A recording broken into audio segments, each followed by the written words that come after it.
అవమానం పొందినప్పుడు అంటే ఇప్పుడు ఫర్ ఎగ్జాంపుల్ మనం భార్యాభర్తలుగా మాట్లాడుతున్నాం కాబట్టి ఒక భర్త ఎక్కడన్నా ఆఫీస్లో కానీ వర్క్ ప్లేస్లో కానీ ఎవరన్నా అవమానించినా లేకపోతే పై ఆఫీసర్ తిట్టినా అది ఇంటికి వచ్చి వెంటనే భార్యకి చెప్పక్కర్లేదు.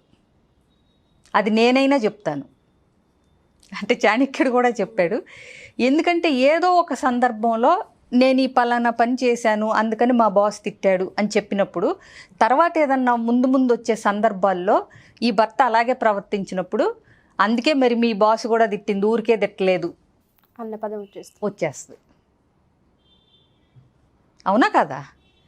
సో అందుకని ఏంటంటే అవమానం ఇప్పుడు అదేదో గొప్ప ఘనకార్యంలాగా ఇంటికి వచ్చి చెప్పక్కర్లేదు. భార్య భర్తకు కానీ భర్త భార్యకు కానీ ఏ విషయంలో అయితే అవమానం జరిగిందో లేదంటే ఏ విషయంలో అయితే తను చులకన చేయబడ్డాడో వాటిని అధిగమించుకుని ఉంటే చాలు. ఇప్పుడు అది భార్యకి చెప్పకపోవటం వల్ల వీళ్ళ రిలేషన్లో వచ్చే మార్పు ఏమీ లేదు.